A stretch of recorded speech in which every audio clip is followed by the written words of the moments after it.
Good evening student. आशी mathematics classes में आपका स्वागत है।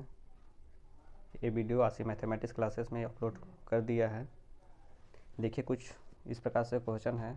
एक क्वेश्चन दिया हुआ है, तीन समांतर श्रेणियों के n पदों के योगफल क्रमशः S1, S2, S3 है। यदि प्रत्येक श्रेणी का प्रथम पद एक तथा सर्वांतर क्रमशः 1, 2, 3 हो तो सिद्ध कीजिए कि S1 + S3 = 2S2 होता है। ठीक है, ये सबसे पहले देखिए तीन समांतर श्रेणी हैं जिनका Sn पद दिया हुआ है, S1, S2, S3 और प्रथम पद एक है। सर्वांतर जो होता है 1, 2, 3 दिया हुआ है। S1 + S3 सिद्ध करना है। S1 + S3 = 2S2 होता है। बोर्ड एग्जाम के इस तरह से बहुत इंपॉर्टेंट क्वेश्चन है। एक क्वेश्चन बोर्ड एग्जाम द्वारा किया भी जाता है, हो सकता है इस बार भी क्वेश्चन आ जाए। देखिए समांतर श्रेणी का प्रथम पद जो है एक है, सर्वांतर डी है भी एक है। Sn पद का फार्मूला होता है n/2 2a + n-1 × d होता है। ठीक है, हम लोग n/2 a का वैल्यू 1 रख दिए, d का वैल्यू भी 1 रख दिए, एक एक है इसलिए 2a 2 में 1 प्लस n-1 × d का मान क्या है 1 है। ठीक है, फिर यहाँ पर देखिएगा 2 में 1 का गुना किए 1 हो गया, n-1 इसका गुना किए सभी में n-1 ही हो गया। फिर क्या कि n में से 2 घटा दिए तो 1 बच गया। ठीक है, लास्ट में आपके पास क्या बच गया n/2 n + 1। ये समीकरण नंबर 1 दे दिए। इसी प्रकार से S2 निकाले हम लोग। n/2 हमारे यहाँ पर देखिए a का मान 1 रखना है, 1 रख दिए और d का वैल्यू क्या रखना था 2 रखना था, इसे 2 रख दिए। ठीक है, 2 यहाँ पर मल्टीप्लाई हो गया, 2 में 1 का गुना के 2 आ गया, 2 एकम 2 2n। इसमें से उसको घटा दिए, क्या बच गया 0 बच गया है ना। n 2n हो गया, 2n 2 से 2 कट गया। यहाँ पर देखिए 2 से 2 कैंसिल हो गया, 2 से 2 कैंसिल हो गया, आपके पास बच गया n का स्क्वायर। n में n का गुना किया तो n का स्क्वायर आ गया।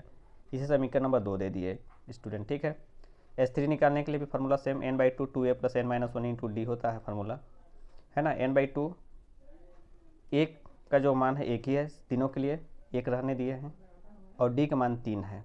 ठीक है, 3 रख दिए, गुणा कर दिए, यहाँ पर 3n हो गया, 3 एकम 3 हो गया। ठीक है, माइनस चिन्ह है इसलिए प्लस माइनस माइनस हो गया, 2 एकम 2। ठीक, 2 में से 3 को घटा दिए, -1 बच गया। ठीक है, n/2 3n-1 हो गया, है ना। समीकरण 1 और 3 को जोड़ दिए, समीकरण 1 और 3 को जोड़ दिए हैं।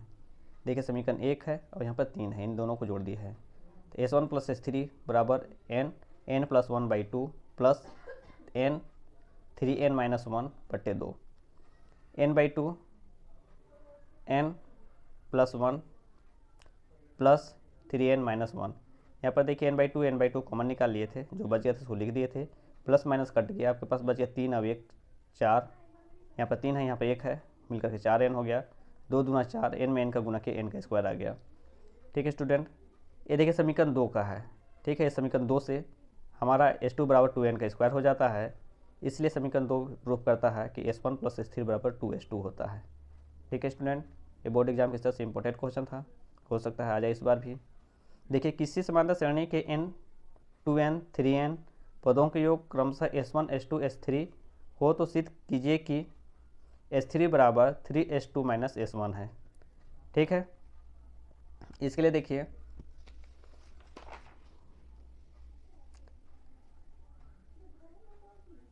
हम लोग क्या किए हैं, यहाँ पे माने हैं प्रथम पद a है और अंतिम पद l है। Sn पदों के योगफल का फार्मूला लगा दिए है n/2 a + l। ठीक है, n/2 × a + l हो गया है। S1 के लिए हम रखे हैं n/2 a + l हो गया है। ठीक है, S2 के लिए 2n ले लिए हैं, 2n/2 a + l हो गया है। S3 के लिए 3n/2 a + l हो गया है। क्यों, देखिए यहाँ पर क्वेश्चन दिया होगा, यहाँ पर देखिए क्वेश्चन दिया हुआ है n 2n 3n, जो पद दिया हुआ है n 2n 3n है ना, तो इसलिए हम लोग n 2n 3n लिए हैं और इसका योगफल जो है S1, S2 और S3 है। ठीक, सिद्ध करना क्या, S3 = 3S2 - S1 सिद्ध करना है। ठीक है, यहाँ पर रखते गए हैं। n का जो मान है, एक वैल्यू n था, दूसरे वैल्यू n 2n था, तीसरे वैल्यू 3n था। ठीक है, समीकरण 2 में एक को घटा दिए, समीकरण 2 में एक को घटा दिए हैं, तो s2 minus s1 2n/2 into a plus L minus n/2 a plus L. ठीक है, a प्लस एल को कॉमन ले लिए हैं, 2n/2 माइनस n/2 आ गया है। ठीक है, 2 का एलसीएम 2 ही होता है, 2n में से एक n को घटा दिए तो n बच गया है, a प्लस एल आ गया है। ठीक है, ये s2 माइनस s1 हो गया। समीकरण नंबर 4 दे दिए, दोनों पक्षों में हम लोग क्या किया, समीकरण 4 में दोनों पक्षों में 3 का गुणा कर दिए हैं। ठीक है, समीकरण 4 में दोनों पक्षों में 3 का गुणा किए हैं, तो ये देखिए 3s2 माइनस s1 बराबर 3a प्लस एल n/2। ठीक है, गुणा हो गया था 3n/2 a प्लस एल आ गया है, यहाँ पर 3s2 माइनस s1 हो गया है, 3s2 माइनस s1 बराबर s3। यही समीकरण 3 से प्रूफ होता है। ठीक है, एक क्वेश्चन और है, देखिए यहाँ से क्वेश्चन 4 नंबर या 5 नंबर में किया जा सकता है।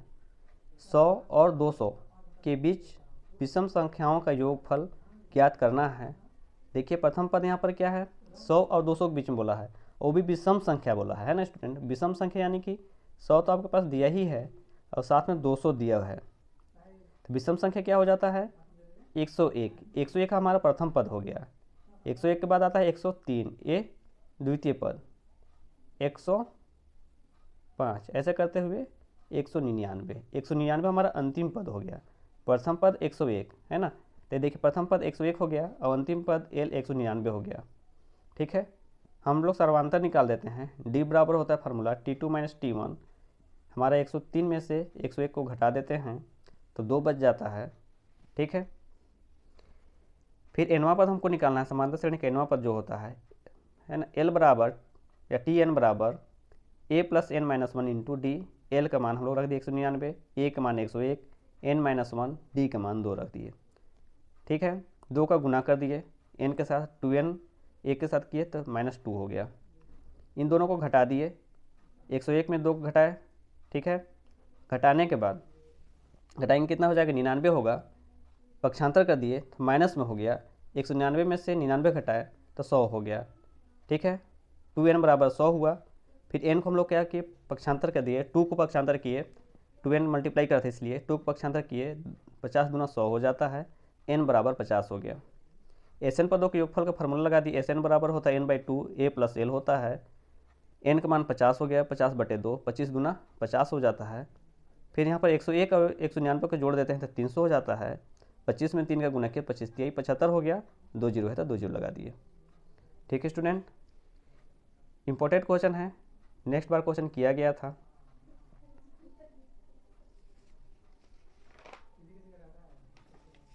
देखिए अगला क्वेश्चन है, इंपॉर्टेंट क्वेश्चन है, क्वेश्चन किया जा सकता है बोर्ड एग्जाम के द्वारा।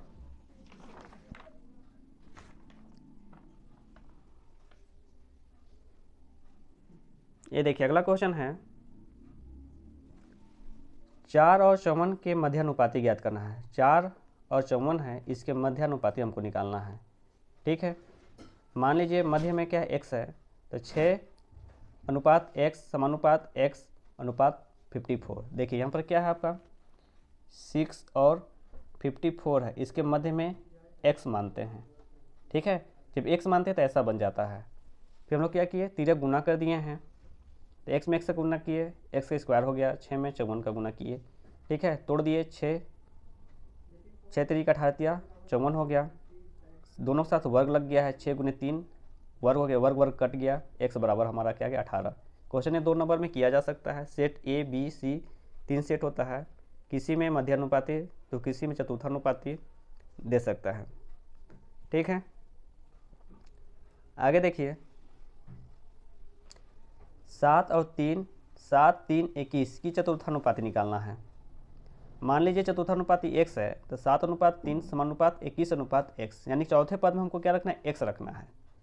ठीक है, तिरक गुना करके यहाँ पर भी तो 7x हो गया, 3 गुने 21, जब इसका गुना किया तो 3 गुने 21 हो गया। 7 को पक्षांतर करते यहाँ गुना करते इधर आया तो भाग किया, 7 3 21, 3 में 3 का गुना किया तो 9 आ गया।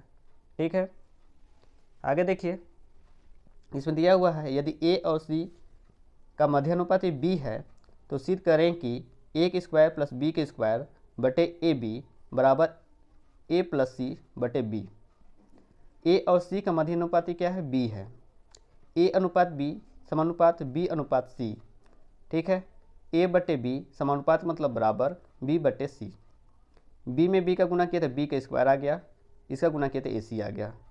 अब इस मान को हम लोग क्या किए हैं, जो दिया हुआ हमारे पास ए के स्क्वायर प्लस बी के स्क्वायर बटे ए बी बराबर ए प्लस सी बटे बी, यहाँ पर हम लोग मान को रख दिए। ए के स्क्वायर की जगह पे हम लोग क्या रखे हैं?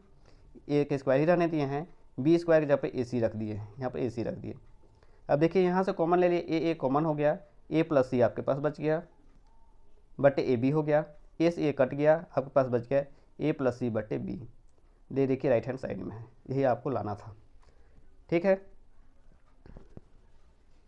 ये क्वेश्चन 4 नंबर में आ सकता है। यहाँ से देखिए बहुपद से क्वेश्चन 25 नंबर का आता है। हर बार क्वेश्चन बोर्ड एग्जाम में किया जाता है 25 नंबर का, इस बार भी हो सके तो आ जाए। यहीं से क्वेश्चन 2 नंबर, 3 नंबर, 5 नंबर का आता है क्वेश्चन। आगे देखिए,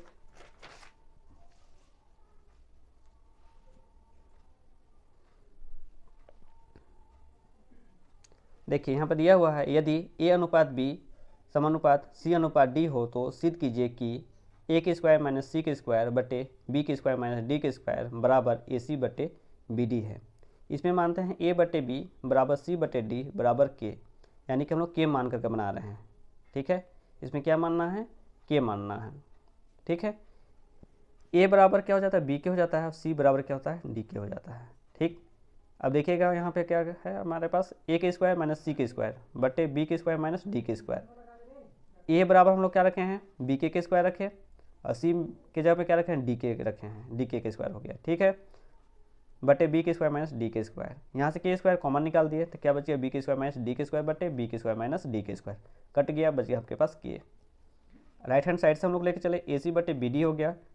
हम लोग क्या किए? ए की जगह पर बी डी रखे हैं, क्या रखे हैं? बी के रखे हैं, बी डी नहीं सॉरी बी के रखे हैं, और सी की जब हम क्या रखें? डी के रखे हैं। के को बाहर निकाले, के का गुना किया तो के स्क्वायर आ गया, बी डी बच गया है, बी डी कट गया, हमारे पास के स्क्वायर आ गया, यानी कि दोनों तरफ क्या आ गया? बराबर आ गया, इसलिए ये हमारा क्या हुआ? प्रूफ हुआ। यहाँ से हो सकता है 4 नंबर क्वेश्चन किया जा सकता है। देखिए एक क्वेश्चन और है, यदि संजय और शिवा मिलकर, संजय और शिवा दो नाम के व्यक्ति हैं जो दोनों मिल करके एक काम को करते हैं और 16 दिन में पूरा कर लेते हैं, ठीक है। वही काम सिंगल संजय ही काम करता है और अकेले 24 दिन में पूरा करता है, तब आपको बताना है कि अकेले कितने दिन में वह कार्य को पूरा करेगा। क्वेश्चन ये करना चाहता है। क्वेश्चन एक बार फिर रिपीट करते हैं, देखिए क्वेश्चन क्या लिखा हुआ है, संजय और शिवा मिलकर किसी काम को 16 दिन में पूरा कर लेते हैं। यदि संजय उस काम को अकेले 24 दिन में पूरा कर लेता है तो बताइए कि शिवा अकेले उस काम को कितने दिन में पूरा करेगा, ठीक है। देखिए हल यहाँ पे किए हैं, संजय और शिवा जो हैं काम को 16 दिन में पूरा करते हैं, तो संजय प्लस शिवा का कार्य क्षमता क्या हो जाएगा? 1/16 हो जाएगा, ठीक है। अब मान लीजिए संजय अकेले काम को करता है कितने दिन में? 24 दिन में, तो संजय कार्य क्षमता कितना? 1/24 हो जाएगा। इसमें से घटा दीजिए, दोनों कार्य क्षमता निकल जाएगा। हमको निकालना है क्या? शिवा की कार्य क्षमता। शिवा की कार्य क्षमता निकाले 1/16 माइनस 1/24, 16 24 का लघुत्तम निकाले तो 48 आ गया। 16 में 48 का भाग दिया, 16 × 48 होता है, गुना के 3 एकम 3 आ गया, 24 दूना 48 होता है, 2 एकम 2 आ गया, ठीक है। 3 में से 2 घटाए तो 1 बच गया, 1/48, यानी कि शिवा अकेले उसी काम को कितने दिन में पूरा करता है? 48 दिन में पूरा कर लेता है, ठीक है स्टूडेंट। इस वीडियो को लाइक सब्सक्राइब कीजिए स्टूडेंट, ताकि आपको भी बेनिफिट होते रहे और हमें भी कुछ फ़ायदा हो। धन्यवाद।